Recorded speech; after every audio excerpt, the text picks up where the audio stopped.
What's going on, guys? Welcome back to my channel. So the past couple of videos that I've put out have been about the more positive side of physical media the past year of 2023.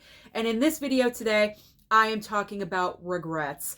I am talking about my biggest physical media regret pickups in the past year. Now, this is in no order at all whatsoever, but my number one is my number one. Everything else that comes in after that, there is no order. There's no 1 through 10, nothing like that. But the first movie I'm going to show you is indeed the one that I truly do regret picking up the most of the entire year. And if you've been watching my channel, you probably already know what this is. But in case you don't, first of all, like, subscribe. What are you doing? And let's reveal it. So what is my biggest physical media regret pickup of the year? No brainer. It is Bubba Hotep, people. What was I thinking picking up Bubba Hotep? I'll tell you what I was thinking.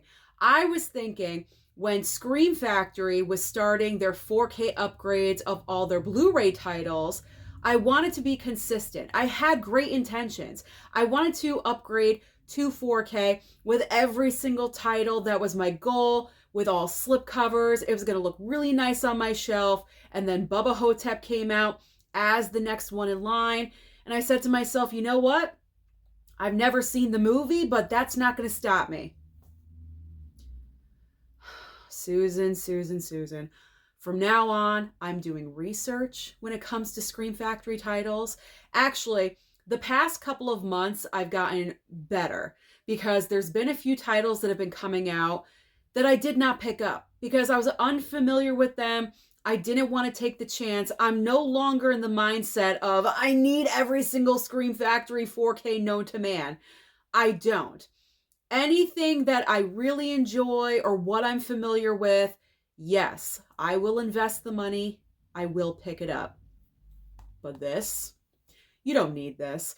You don't need this unless you are a hardcore Bruce Campbell fan. And trust me, I know there's a lot of you out there, but this one is not for me. And trust me, I get it. Nicolas Cage has put out some clunkers, and I'm still collecting his movies. So I completely get it with the fandom of Bruce Campbell. But when I tell you that this movie is boring, I am not exaggerating at all whatsoever. Bubba Hotep is one of the most boring movies I have seen in my entire life. And let me tell you that it does not even get to any kind of action or the point of the entire movie until about 20 minutes until it's over. The rest of the time you're watching Bruce Campbell here, who's playing Elvis, who is Elvis, I don't know, whatever, in the retirement home, talking about his penis. Like, it's stupid. This movie is stupid. I've seen it one time, and I honestly do not think I will ever watch it again. So that is the reason why Bubba Hotep is my biggest physical media pickup regret of the entire year. I truly do regret this one. You know what? We're going to do it. I'm not going to throw it, but we're going to, like, bet it, if you will. We're going to bet it. There we go. Am I going to keep it? Yeah, I am. It's part of the Scream Factory 4K collection. It's just going to sit up there on the shelf until the day I die. And when I pass, it'll be someone else's problem. Okay. So now, like I said, I do not script this at all whatsoever. I just say what comes to my brain. So now, like I said, all of these other movies are in no order at all whatsoever. These are just random pickups that I made that I should have known better. Okay. So let's move on to Babylon. The reason why I shouldn't have picked up this title is because I should have just waited to stream this on Paramount Plus. And actually, I believe by the time this did come out on physical media, it was available on Paramount Plus, but I said, you know what? I'm just going to get it. I'm just going to get it. I got to stop doing that. I really got to stop doing that and really stick to my rule. If there's any movie that I there's a feather or a hair. I don't know what that was. If there's any movie that I'm questioning that I know is coming to streaming very, very shortly, stream the movie first. If I really enjoy the film, then I will pick it up on physical media. But you know what? It's here. It's in my collection. I could say it's a part of my Margot Robbie collection, my Brad Pitt collection, whatever. But this is one of my regrets. I should have just streamed it on Paramount Plus, watched it one time, and then moved on with my life. Because honestly, I haven't watched it since. I haven't watched it again. Now, granted, it is a 3-hour movie. It's a long run time. So I haven't had the time to revisit this one. I don't know when I will, though. That's the problem. So Babylon is a regret. Oh boy. All right. I know I'm going to get crucified for picking this up, but I can at least say I picked it up on sale. I did not pay full price for this. Disclaimer, no full price. I think I paid $14.99 for RIPD. Yes, I picked up RIPD on 4K. I was kind of eyeing it at Best Buy for, I think, about a month for some reason, because it just kept staying at $14.99. It wasn't going back up in price. That should have been my first clue. It wasn't going back up to original price. They wanted this movie out of the store, and I was a sucker. I was like, you know what? I'm not picking up much. Let me pick up RIPD. This movie is stupid. It is so dumb. It is so stupid. It is so beneath the talent of Jeff Bridges and Ryan Reynolds. It's actually borderline insulting. So this is definitely a regret. All right. This next one is another case of I should have just waited for streaming or even waited for the sale. And that is 65. A lot of people were giving mixed reviews about this one. Now, the reason why I picked it up is because it's dinosaurs. It's Adam Driver. I'm a big fan of Adam Driver. I think he's really, really talented, but I should have listened to the mixed reviews. I should have streamed the movie first because it went to Netflix. I should have watched it over there. And you know what? It's not that horrible of a movie. Well, it's not awful. It's not awful. I don't think I would put this in my worst. Well, I don't know. Would I put it in my worst of the year?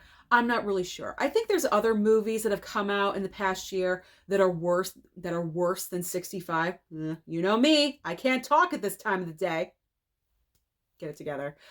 There's worse movies than 65, but I should have waited for streaming and then waited for, I think this was available during Black Friday, wasn't it? For like $9.99 or something. That's when I should have picked it up. That's when I should have gotten it. So I should have streamed it first, realized that it was just okay, but because it's just okay, I'll wait for a sale. That's the process of how I should have picked up this piece of physical media, if you follow my logic at all whatsoever. You got it, right? You understand it. Okay.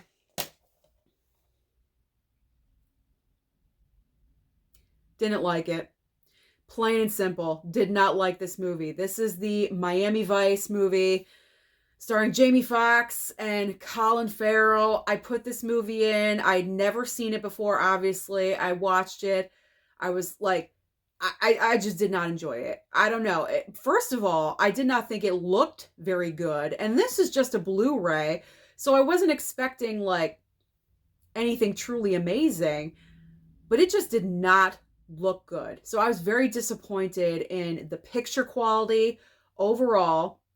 I mean, definitely in the beginning of the movie, that's what really stood out to me, because I put the movie in, I started it, the movie starts, and I'm like, why does it look like this? It was terrible looking, and I just didn't enjoy the movie. Maybe it was the directing style. I'm not really sure what it was, but how the movie was constructed, I wasn't digging it at all whatsoever. So because of that, Miami Vice, get out of here. Get out of here. I mean, I'm still going to keep the Steelbook. I'm not going to get rid of it, but I mean, maybe down the line I'll give it another chance, but I'm not thinking too positive about it. I don't think my opinion of the movie is going to change. I don't think it's going to do a complete 180, so we'll just leave that alone for a while. All right, so I picked up this next steelbook with the intentions of starting a brand new video series here on the channel, and I was kind of talking about it, like leaving little hints for you guys in certain videos, and I never got around to doing it. So now it's kind of gotten to the point where we're past these movies, so to talk about them is kind of too late, so to speak. I still may do the idea going into the brand new year, so I'm not going to say what the idea was, but that's the reason why I picked up Winnie the Pooh, Blood and Honey. That was part of the reason. I mean, it's a cool looking steel book. It was only 20 bucks at Walmart, so it's not like I'm crying over it, but this is hands down one of the worst horror films, one of the worst movies of the entire year. I mean, the entire concept of taking like beloved characters that we grew up knowing, like Winnie the Pooh, now they're doing Bambi, they did The Grinch, like, and turning them into horror films. I don't know how I feel about this idea. It's kind of dark and twisty, you know? I mean, this wasn't like overly scary or anything. It's just a bad movie. It's just really, really bad. So, I don't know.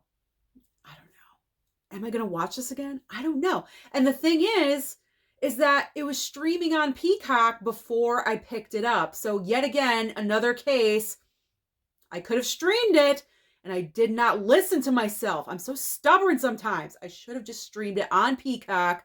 I should have seen how horrible this film is and just moved on with my life. Don't even do that idea. I still may do it. Like I said, I still may do it. We'll see what happens, but another regret, Winnie the Pooh. Winnie the Pooh, B&H. All right. That's what I like to call it. Winnie the Pooh, B&H. Okay. This one is so disappointing, and that is the reason why I regret picking it up. Now, it's Mafia Mama. The price point was very, very cheap. And maybe I should have been questioning just a little bit because it was so cheap as a brand new release. This was only $12.99, I believe. I paid only $12.99 for a brand new Blu-ray with a slipcover, and I took the chance. I gambled, I rolled the dice with this one, and I lost. This one was so disappointing. The entire concept of the movie had a lot of potential. Toni Collette. I love Toni Collette, but you know what? She did not deliver in this movie. But you know, it's not her fault. It's the script. It's the way it was written. And I know it's a comedy. It's all about Italian mob. You know me. I love Italian mob stuff. So I was into it. I was into the concept. Okay, it's comedy. I can roll with that. But the way it just came off didn't work for me. Pretty much because her character is supposed to be the granddaughter of this Italian mob boss over in Italy, and he passes away. So she goes over for the funeral. She's like the only living relative or something like that. So when she goes over, they tell her, now you're in charge of the family. And at first, she's like a stay-at-home mom, homemaker. Like, she makes flower arrangements for a pastime hobby. Like, she's not into the mob at all whatsoever. I wanted the evolution of her character to start off as that and develop into a kick-ass mob boss. But we never got that. At the very end, there was a hint. There was a sprinkling, but not full on. And that's where I was disappointed. It pretty much was her character being comedic the entire movie. And I get it. It's a comedy, but it just didn't go the way I thought it was going to. So that's why I regret picking this up.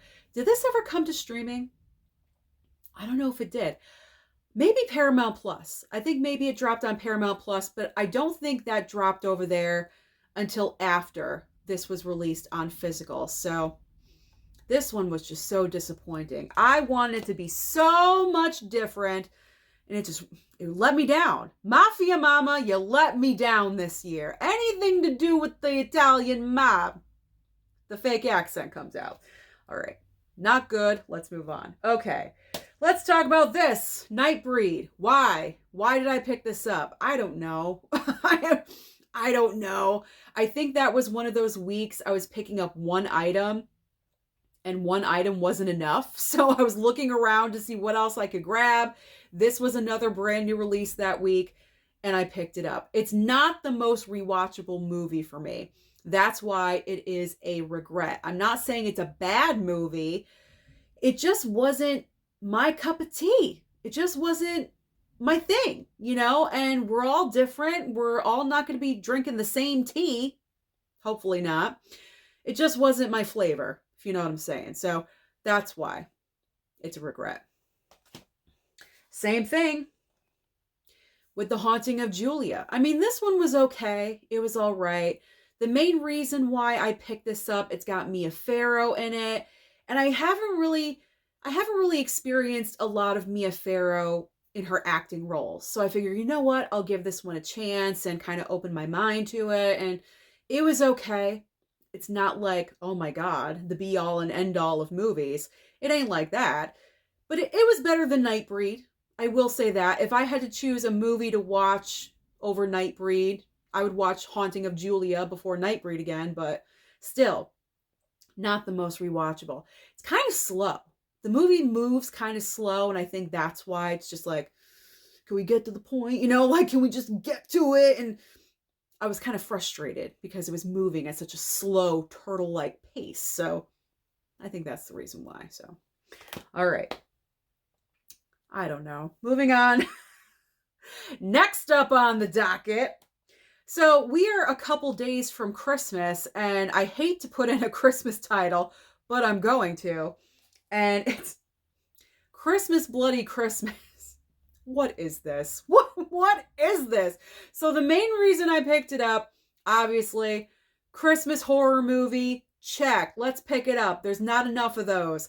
And the price point, again, super cheap. I think this is RLJE. They run very inexpensive. So I think this was $12.99. So that's the reason why I picked it up. I'm thinking, how bad could it be? Pretty much in this movie, you have a robotic killer Santa who is like unstoppable. I watched this, a week or two ago, something like that. This Santa just will not die. He will not die. First of all, you have like this inane chatter, pointless topics being discussed, this dialogue between a female boss and her employee as they're walking to meet up with friends for like the first 10-15 minutes of the movie. I'm thinking, are we going somewhere with this? Like, what is going on? Like, can we just get to the killing already? I was getting kind of frustrated.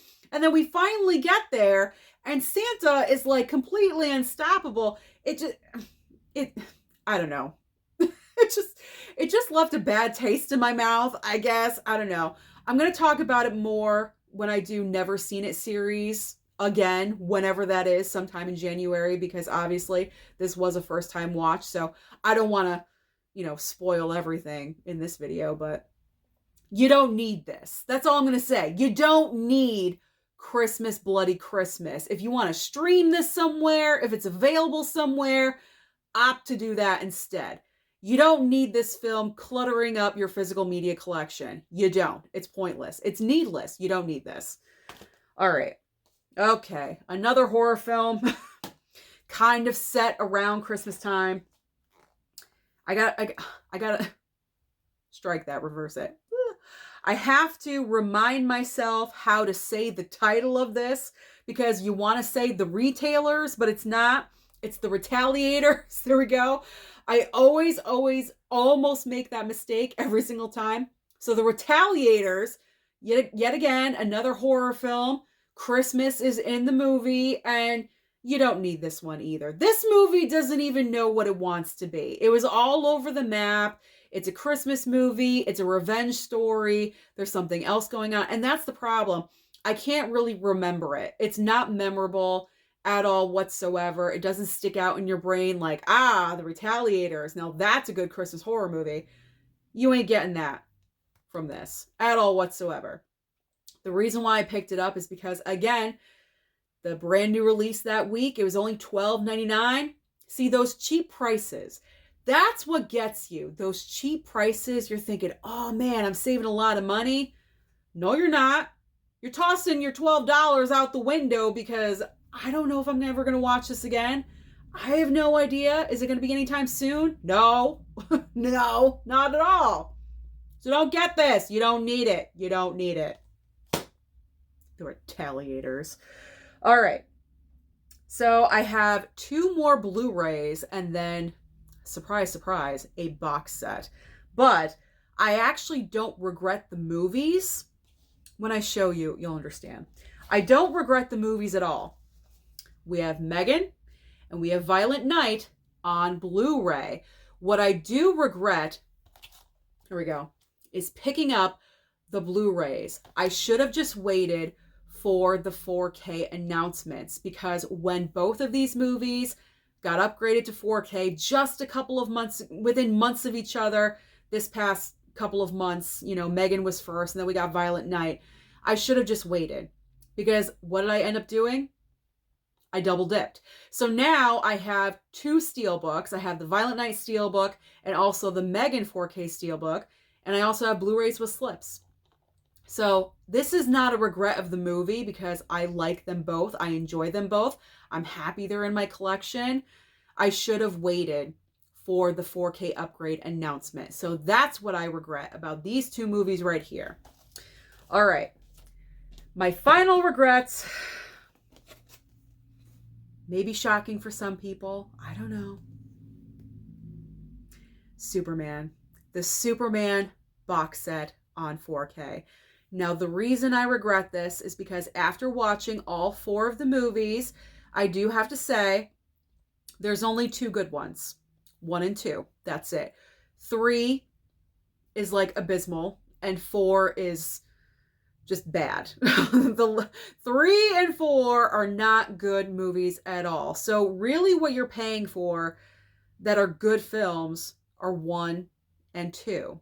And considering the price that I paid for this, if I really, really, really wanted this box set, I should have just waited. I should have waited for a sale for this, because months later, months and months and months later, over at blu-ray.com, I noticed that the same Superman box set, can I talk today? The same Superman box set went down in price to about $60, $59. It was at least $20 cheaper. So I just have to become better at that going into the brand new year of 2024. I don't have to get everything right away. I can wait for a sale, opt to stream items just a little bit more often, follow my rules a little bit. I mean, I know we always say the same thing every single year. I'm going to try to save money. And then at the end of the year, we have like 1,500 steelbooks, you know, but I got to try. I got to try. And I encourage you to try at home as well, so you don't turn into this and regret your box set purchases. So those are my main, pretty much my only, because I went through all of my brand new releases that I was picking up. Yes, I wrote every single one of them down in a notebook because I'm a type A personality. I like to get ready for videos like this. Going through every single piece of physical media that I picked up in the past year, to only have that many as regrets, I think I did pretty good.